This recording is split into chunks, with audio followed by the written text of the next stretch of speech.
Thank you. It's good to be here, and nice to see a lively audience this afternoon. Enchanted Rock is actually a place in Texas, if you're wondering where the name came from. It is in the hill country outside of Austin, but we're named for it, but we're also not the vodka that's named for it also. So just keep that clear. I'm the Chief Commercial Officer at Enchanted Rock. We provide on-site power for industrial scale resiliency and grid-facing grid services for large institutional industrial loads, including all the way up to data centers. We're going to talk today about large loads and how flexibility can really change the game for connecting those large loads. Just a little bit about Enchanted Rock's technology. This is a natural gas reciprocating engine that we locate on site. It's very clean, and in lieu of diesel generators, it can provide those same backup functions and clean enough to dispatch back to the grid. It's important to think about those attributes when we think about a shortage of power, as we do with data centers. Let's talk about the famine part of Flex or Famine. The famine part is if you're a large load looking to get connected to the US, you're facing significant delays before you can get connected to the transmission system. And I'm talking about large enough loads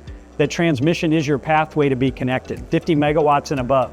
These are various markets, from Pittsburgh, Chicago, Houston, all the way up to Columbus, Ohio, Silicon Valley, Sacramento. Markets that are going somewhere between 3 years at the minimum, there's a reason for that, to 7 years, 8 years. We've seen quotes of 11 years. We've seen quotes where they don't give you any commitment.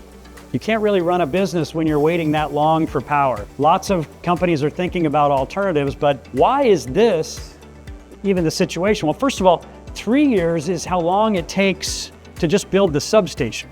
Power transformers or long lead equipment, the permitting associated with getting those built takes 3 years. So that's really the on-ramp to the highway. It takes 3 years to get your on-ramp built. How congested is that highway is what determines how far up that curve or that line of time, in fact, you're going to experience. And it's very hard to predict. Here's why. This is the interconnect queue for the major markets in the US for power generation. The interconnect queue is filled, this is over the last 10 years, filled with solar projects, with wind projects, with solar and storage projects. These are all accounting for a very significant amount of capacity that's trying to get on the transmission system too. Why that's important is that the volume of this is so great, just to give you the scale of it, and notice natural gas, not very big. The sum of all of these requests right now in queue is twice the interconnected capacity of the entire country. Now, you would wonder, all of these can't surely be built, and they won't be. But if you're a grid planner being asked to interconnect one of these projects, you don't know if that's the case. So you go through a study process to figure out if this project injects at that site, what is the dynamic upstream, mostly a transmission dynamic, but they have to look at loads, they have to look at other projects. This is bogging down the interconnect process significantly, and even improvements to that interconnect process where they cluster projects together and look at many at the same time still is taking a very significant amount of time. Sometimes the interconnect queue for these projects, not load, but these projects can be several years. So we have a very busy transmission system. The transmission planners are really booked up with studies like this, and they'll do a study and something might change. One of these projects might fall out and they have to redo the study. So the transmission system is very clogged up. The new capacity that we're expecting to come on the grid is largely intermittent resources. Even with storage, it's not firm capacity. So we're adding a lot of capacity, but it's not firm capacity. And for large loads that are like data centers, they need 5 nines of reliability. That's 5 minutes a year of being out of power. So if that's not enough on the generation side, we have transmission constraints all over the country, and some of them are because of a lot of renewables being added to the grid, because those renewables need a pathway to market. They don't want to be curtailed. They want to maximize their production. And so these constraints, and this is just illustrative of different parts of the country, there's literally no way to anticipate a constraint unless you know a site and you do the modeling for that load at that site. And it's very dynamic. It has to do with other loads and other generators that are coming online. So you can see 3 years is really the minimum, and that's if everything goes well. It's 3 years before you can connect. Much more likely to be longer, and those times are getting longer because this condition has been in existence for a while, but there are pockets where there's available capacity. And a lot of the data centers have found those pockets. They have already exhausted the easy power, and now it's getting hard. Areas that were very accommodating a few years ago are now showing constraints. And when you do the modeling of a new load, they may say, I can get you the substation, but there's a transmission project that's dependent on another transmission project. And by the way, the generator that I want to build, I can't get the supply chain to support me on that for at least 5 or 6 years. It's almost like there is no power left. That's not a good answer. So data centers are looking at what are my choices, and they'll either try to build their own on-site power and just cut loose from the grid. That's easy to say, but it's not that easy to do. It's very expensive to do that, and ultimately that on-site power is going to be all fossil fuel when a lot of the hyperscale data centers, the data center industry is trying to be somewhat or completely carbon-free energy. So they don't want to do that. They want to be on the grid. So the idea is get on the grid as fast as you can, but if you have these long delays, what are you to do? Well, you either wait. A lot of vacant land has been purchased not knowing what that queue was, and then they find out later, it's going to take me a while to do it. So we're going to talk about flexibility as an option of on-site power that's not operating 24/7, but operates only when the stressful condition that is now known can be alleviated. Think of 200 or 300 hours a year, not 8,760. If you're not flexible, this is what it means to the grid operator. You're really a liability on the grid. They have to serve you 100%, or at least firm power is the contract structure that they're providing you. You're really a kind of a burden to the grid, and there are places around the country where the locale has sensed this and they're worried about their rates going up and their own reliability going down for just the communities around data centers. It will require additional generation and transmission investment. No doubt the substation is going to be needed, but how much upstream is needed? Well, upstream transmission gets increasingly expensive because the rights of way are harder to come by. There's a reason that the right of way wasn't used before for that area. It's expensive. It might be having to go across wetlands through sensitive communities. So it's difficult to build transmission, increasingly so. And generation, as I mentioned, the supply chain is already taxed out. If you order turbines today of utility scale, at least 5 years. And we need so much more power that that's not going to cut it. We also would point out here that data centers in particular, and this is why this is the most interesting sector to talk about with large loads, they routinely put on-site backup generators, diesel variety. Tier 2, which is an EPA certification, is the most common. There are a few markets where Tier 4 is needed, Northern Virginia, the Bay Area of California, but Tier 2 is really the workhorse of the backup power business. Importantly, Tier 2s can only run when there's an outage or for testing. Not the threat of an outage, not a constrained condition, but an actual power goes out, now you can run your generators. That makes it a lost opportunity for a resource that can flex the load of that data center. Wouldn't it be great if those on-site generators could run those 200 or 300 or 400 hours a year, and as a condition of getting interconnected, they agree to come off the grid when the grid gets stressed. And those stressful conditions are sometimes forecasted. It certainly could be hot summer evenings when renewables have tapered down and the loads are still up. It can be cold winter nights during a polar vortex where the wind is still, the solar is down, temperatures are cold, loads are higher. Those conditions can kind of be forecasted, but they can also be unplanned outages. A transmission line fails, a critical power plant on the grid trips, and there's not enough power because we have decreasing reserve margins already. If you get below a certain level, the grid operator will start shedding load, rotating outages throughout the grid. That's a really bad outcome, but if they have the resource where that data center can flex, give me 10 minutes notice, I'll be off the grid. I'm not changing my operation.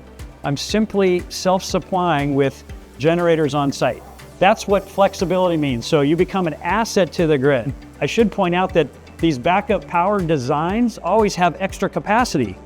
They're sized above the load. So not only can you come off the grid with your load by using those backup generation functions, you can even export and provide services back to the grid. Now you become a community asset.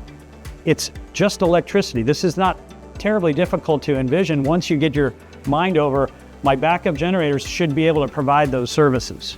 You minimize the delay for grid interconnection. The 3-year period for the substation construction still is needed to get on the grid, but those same assets on-site generation can provide prime power while you're ramping up in a data center. The first year, you're not at your max.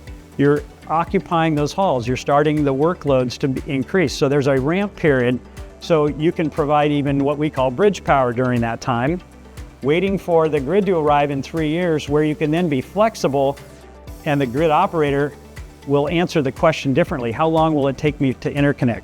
That question is not really being asked very often by data centers and other large loads. They're asking for, when can I get firm power? That's what they've always asked. And 5 years ago, even, utilities were eager to serve those loads. They were really attractive loads. Base load, steady, large, much easier to serve than hundreds or thousands of smaller customers. The trouble is, that was when we had a lot of extra capacity.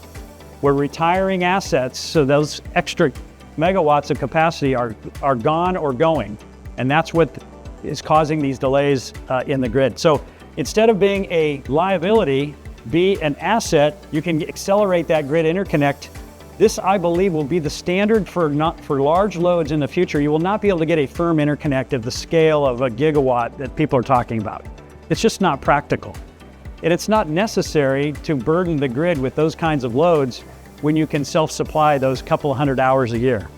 So what are some of the examples of this? This is a chart that shows the blue line would be before a data center arrives in a particular market. That's the choppiness of the load, maybe summer heat waves come through.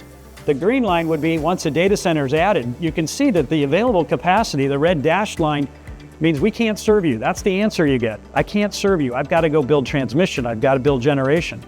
But those 500 hours, maybe in this example, 500 hours in the ERCOT market, 500 hours in the PJM market, that will bring about 20 to 25% of the available peak now becomes available.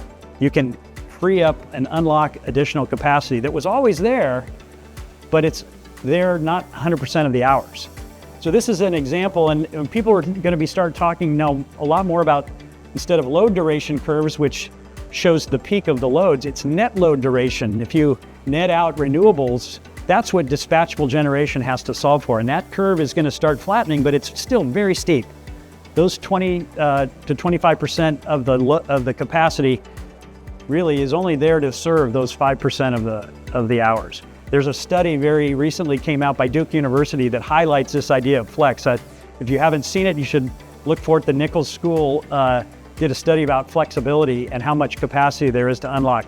A lot of modeling assumptions in there. Interestingly enough, the winter example that I gave you with a polar vortex, that's the worry for the utilities these days. They worry about a multi-day event, not the typical 3 or 4 hours in the solar evening, but a multi-day event where the wind is slack, cloud cover, cold temperatures, high loads. That's where they're running out of capacity. That's when Winter Storm Elliott hit. That's what Winter Storm Uri was about. Those conditions are the ones that they're worried about. So it could be that you need to be able to run for 10 hours at a time or 36 hours at a time. It makes it difficult to do with batteries in that situation. Sometimes it might only be a few hours. Some of the practical considerations for this flexibility. First of all, the technical performance. If you're going to be the backup function on site, you have to be able to act just like a diesel generator. It's an incredible machine if it weren't so dirty. You've got to be able to start fast. You've got to be able to manage transient performance so that large chiller loads coming on and off, AI loads coming on and off can be absorbed effectively. You have to have high availability designs because 5 nines is the standard for data centers. It's the standard for a lot of businesses now. They can't tolerate these kinds of interruptions. The fuel supply needs to be reliable if that's what you're basing this on.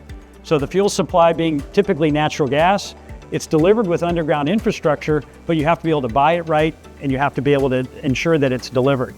I think that gas will become a much more important part of site selection for data centers because it gives you optionality. You have the choice of how you want to use it, but you can be in control and not just wait for what the grid's going to do. Environmental permitting, really important here.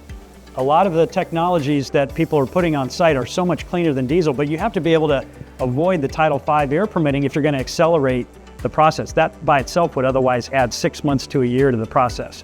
You want to avoid Title V permitting. Clean on-site generation can do that with minimal noise. And communities already don't like diesel generators that only run 1 hour a month for testing. So they really aren't going to like a lot of noise in their community running this way. And then finally, you want to be able to integrate into the grid so the grid operator can trust that asset's going to be there.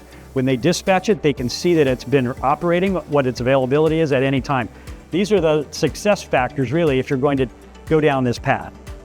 Large loads turning into grid assets yields speed to interconnect. The most important value right now, it's not about money, it's about speed. When can I get power? Higher system reliability, and I mean system like in the community. When you have a flexible load like this that can be dispatchable, you're providing more buffer for the grid operator. A lower risk of stranded assets. A lot of utilities are concerned about if I build it and that load doesn't show up, now what am I going to do? I've overcommitted. Maybe all of my customers have to pay. A lot of utilities now are working out arrangements with data centers where they're going to pay the whole freight, whatever it is, they're going to pay it.